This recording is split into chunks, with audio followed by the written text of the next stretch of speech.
근감소증에 도움이 되는 단백질 음식 중에 딱 한 가지를 꼽으라면 저는 두유입니다. 세 가지 이유 때문인데요. 첫째, 고기는 우리가 매일 먹기가 어렵고, 둘째, 우유도 있는데 매일 먹을 수는 있지만 한국인은 유전적으로 75%가 우유를 잘 소화흡수하지 못하는 그런 유당불내증이 있다고 알려져 있죠. 자, 셋째, 그런 면에서 매일 먹기 부담이 없으면서 식물성 단백질이 풍부한 음식이 바로 두유예요. 두유는 콩을 갈아서 만든 것인데, 콩은 단백질뿐만 아니라 한의학적으로는 청혈작용이 있어서 간과 혈액을 깨끗하게 해독하는 그런 효능이 있습니다. 자, 이게 무슨 의미냐면은 혈액이 탁해서 근육으로 가는 혈액이 탁하거나 아니면 근육으로 순환이 잘 안 되면 단백질을 먹어도 근육으로 순환이 잘 안 되니까 영양분 공급이 안 될 거고요. 또 근육의 질도, 퀄러티도 떨어질 수가 있기 때문에 단백질이 얼마나 들어있느냐 이상으로 이런 것들이 중요한 포인트예요. 그리고 또 근감소증이 본격적으로 시작되는 그 시기가 40에서 50대 그때잖아요. 이때부터 콜레스테롤 그리고 혈당 수치도 높아지기가 쉽고, 그래서 여성 같은 경우에는 갱년기가 또 찾아오기도 하는데, 두유는 식이섬유가 풍부해서 콜레스테롤을 다스리는데도 도움이 되고, 이소플라본이 풍부해서 갱년기 변화를 완만하게 하는데도 도움이 됩니다. 가끔 콩만 먹으면 가스가 차고 또 속이 더부룩하다고 하는 분들도 있는데, 자, 두유는 콩을 물에 푹 담갔다가 푹 익혀서 갈아서 만들기 때문에 콩 자체보다 소화 흡수가 훨씬 더 잘 된다는 장점도 있죠. 그래서 이런 이유들 때문에 근감소증을 예방하는 음식 한 가지로 두유를 추천드리는 것인데요. 자, 시중에는 참으로 다양한 두유 제품이 있습니다.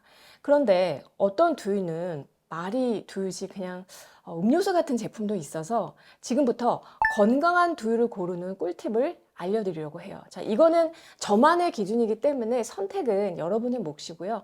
제가 무슨 특정 브랜드를 폄하하거나 또 홍보하려는 목적이 절대 아니라는 거 미리 말씀을 드립니다. 제가 두유를 고를 때 가장 첫 번째 확인하는 것은 이 원액 두유하고 콩 고형분의 함량입니다. 왠지 건강에 좋을 것 같은 그런 광고 문구들이 막 여기 앞에요. 앞만 쓰여 있어도요. 다 필요 없고요. 뒤를 보셔서 이 원재료와 영양 성분 표를 보셔야 해요. 왜냐하면 팩트가 적혀져 있기 때문입니다. 글씨도 완전 작아요. 그리고 보기 어렵다라는 걸 저도 너무 잘 알지만, 어떤 제품을 사고 나서 우리가 이거 속았다 라는 생각이 안 드시려면은 원재료를 확인하는 습관을 여러분이 반드시 기르셔야 합니다. 즉, 여기 다양한 두유들이 있고 제품 뒷면이나 옆면에 적힌 그 원재료를 보시면 보통 가장 많이 들어간 재료부터 순서대로 적게 되어 있어요. 제일 먼저 봐야 하는 게 원액 두유인데요. 원액 두유가 뭐냐면 국립농산물품질관리원회에 이렇게 적혀 있어요. 대두로부터 가용성 성분을 추출해서 섬유질을 제거하거나 그대로 사용한 유액으로 대도 고형분 7% 이상인 것을 말한다. 자, 그러니까 여기 이제 다양한 종류의 이제 두유 라벨들이 있는데요. 첫 번째 두유는 원액 두유가 70%입니다. 그러니까 70%가 콩물이고 나머지 30%는 뭐 물도 들어가 있고 설탕도 들어가 있고 여러 가지 다른 재료들이 함께 섞여 있다는 거예요. 그리고 다른 제품을 보면은 80%, 요거는 원액두유가 95%, 그리고 이거는 원액두유 99.9%죠. 그래서 이렇게 두유의 종류마다 원액두유의 함량이 천차만별로 차이가 있어요. 우유는 커피 우유 같은 그런 좀 특별한 우유를 빼고 일반적인 우유라 하면요, 보통 다 그냥 원유 100%예요. 이것도 원유 100%. 이 말인즉슨 첨가물 일절 없이 그냥 원유로만 만들었다는 거죠. 그런데 두유는 이렇게 원액 두유 이외에 첨가물들이 들어가 있어서 마치 음료수처럼 만든 음료수 두유가 의외로 많습니다.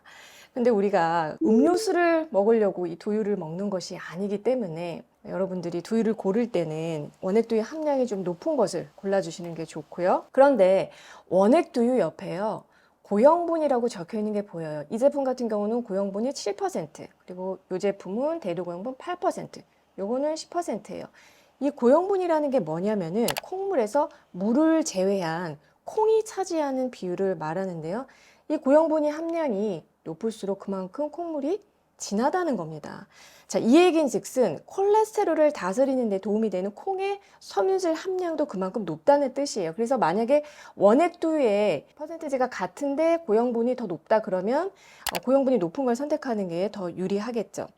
가끔 원액두유만 적혀 있고 고형분이 안 적혀 있는 제품도 있는데요. 이런 경우에는 그냥 대두 고형분이 7%짜리구나 라고 생각하시면 돼요. 그 다음에 좀 체크를 하셔야 되는 게 콩의 원산지인데요. 두유는 크게 국산 콩으로 만든 두유와 외국산 콩으로 만든 두유가 있어요. 이 제품 같은 경우는 국산 콩으로 만들었고요. 이 제품을 보면 외국산, 어디서 온 콩이냐? 미국, 캐나다, 러시아에서 왔습니다. 또 다른 두유도요. 대두가 외국산이고 미국, 캐나다, 호주에서 온 콩인데 외국산 콩은 유전자 변형 콩의 가능성이 있고 아예 이렇게 유전자 변형 대두 포함 가능성이 있음이라고 표기가 되어 있는 경우도 있습니다. 저는 개인적으로 이 콩이 GMO 콩을 좋아하지 않고 또 국산 콩을 좀 사랑하는 마음으로 콩 원산지가 국산인 것을 고르는데 역시 선택은 여러분의 몫이에요. 자, 세 번째 확인해야 하는 것이 첨가물인데요. 두유에 가장 많이 들어있는 첨가물 중에 하나가 소금입니다. 이 제품 같은 경우에 식용 소금이죠. 다른 제품 같은 경우에도 천일염. 콩물에 소금을 살짝 넣게 되면은 콩의 비린 맛을 잡아주기 때문에 이제 많이 쓰이고 있고요. 그리고 또 많이 들어가는 게 바로 설탕입니다. 이거 꼭 확인을 하셔야 돼요. 이 제품 같은 경우 여기 갈색 설탕 쓰여 있는 거 보이시죠? 이 두유 같은 경우는 설탕이 아니고 아예 기타 과당이 들어가 있고요. 당뇨인이나 혈당 관리가 필요한 분들은 이 설탕이 들어간 두유는 가급적 피하는 게 좋죠. 그런데 요즘에는 또 이 알룰로스가 들어가 있어요. 그러니까 혈당을 올리지 않으면서 단맛을 내게끔 대체당을 만든 두유도 찾아볼 수가 있습니다. 자, 그런데 여러분 특이하게도요. 두유에는 식용유가 들어가 있는 경우가 많아요. 이 제품 같은 경우에는 옥배유가 들어가 있고요. 이거 같은 경우에는 대두유, 콩기름이 들어가 있습니다. 두유를 조금 더 부드럽게 좀 식감을 내게 하고 또 두유에 부족할 수 있는 불포화 지방산을 보충하기 위해서라고 알려져 있는데 여기도 이제 옥배유가 들어가 있는데 그런데 이제 문제는 기름을 넣는 경우에는 이 콩물에 물하고 기름이 잘 섞이지가 않기 때문에 합성 유화제를 넣을 수밖에 없다는 거예요. 그래서 섞는 거죠. 여기 보이시는 글리세린 지방산 에스테르, 여기도 글리세린 지방산 에스테르 이런 것들이 합성 유화제고요. 여기 적혀있는 레시틴도 합성 유화제입니다. 그런데 이 합성 유화제들은 장기간 섭취하는 경우에는 장내 미생물에 영향을 끼칠 수도 있기 때문에 조금 주의가 필요하고요. 그 다음에 또 어떤 첨가물들이 많이 들어있냐면 여러분 이런 거 볼 수 있거든요. 카라기난, 이름도 어렵죠? 그리고 잔탄검, 아라비아검, 여기도 역시 아라비아검 이런 게 들어있어요. 이게 뭐냐? 껌이 들어있는 건 이게 뭐냐? 여러분 이게 뭐냐면 두유의 점도를 높여주는 증점제예요. 그러니까 콩의 비율이 높다면 저절로 점도가 높아질 텐데 원액두유의 정제수도 타고 또 다른 성분들이 섞이다 보니까 점도를 높이기 위해서 이런 첨가물을 넣게 되는 거고요. 그리고 이제 또 밍밍한 맛과 향을 좀 보완하기 위해서 이런 땅콩향, 이런 착향료가 들어가기도 합니다. 저는 상대적으로 가격은 조금 비싸더라도 소금 조금을 제외하고는 이런 첨가물이 없는 두유를 선호합니다. 자, 그리고 마지막으로 여러분이 두유 고르실 때 단백질 함량 꼭 확인하시면 좋은데요. 하루에 먹어야 할 단백질 섭취량은요, 내 체중에 곱하기 0.8, 그러니까 한 1kg당 1g이라고 환산을 하시면 돼요. 그러니까 만약에 내가 체중이 60kg다, 그러면은 60g의 단백질을 최소한 섭취를 하셔야 해요. 지금 단백질 함량을 보면은 6g인데 보통 일반적인 두유들이 평균적인 단백질 함량이 190ml 한 팩당 6g이거든요. 그런데 이제 요즘에는 단백질 함량을 더 높여서 고단백으로 이렇게 단백질 9g, 12g짜리도 있습니다. 그래서 특히 좀 단백질 섭취가 내가 부족하다 하는 분들은 단백질 함량 높은 걸로 선택을 해 주시고 그 다음에 당류 꼭 보셔야죠. 1일 당류 섭취량은 WHO에서는 50g 이하로 정하고 있는데 우리가 저당 제품이라고 할 때는 100ml당 2.5g 이하인 것으로 고르시면 됩니다. 두유 보통 한 팩당 190ml, 그러니까 한 200이라고 생각을 했을 때는 그러면은 당류가 5g이 되겠죠. 그래서 이 제품 같은 경우에는 당류가 8g입니다. 그래서 특히 당뇨인 분들이나 혈당 스파이크 잦은 분들은 이런 두유는 조금 피하셔야 하고요. 다른 두유를 보면 당류가 아주 좋아요. 1.8g, 요 같은 경우도 1.2g으로 저당 두유에 해당을 합니다. 그래서 이런 것들로 좀 골라 드시면 좋겠어요.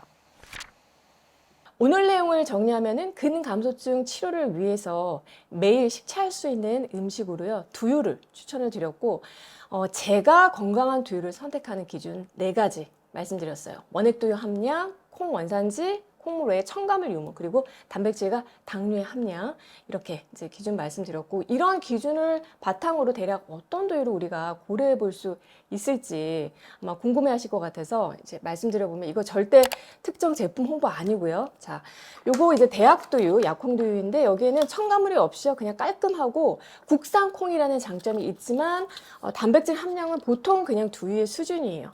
그리고 여기 메일두유 99.9, 이거는 단백질 함량이 가장 높으면서도 가성비가 굉장히 좋은 두유인데 국산 콩이 아니라 외국산 콩이라는 점 참조를 좀 하시고요. 그다음에 소이퀸이라는 두유가 있는데 콩을 껍질째 갈아서 만든 100% 두유예요. 그래서 질감도 걸쭉한데 이 때문에 여러분이 보관 또 냉장 그리고 유효 기간에도 신경을 써야 한다는 점이 있으니까 이런 점들을 고려하셔서 내 상황에 가장 맞는 두유를 선택하시면 되겠습니다. 여러분, 올해도 정나래와 함께 슬기로운 식취생활 하시고요. 저는 다음에 또 좋은 내용으로 찾아뵐게요.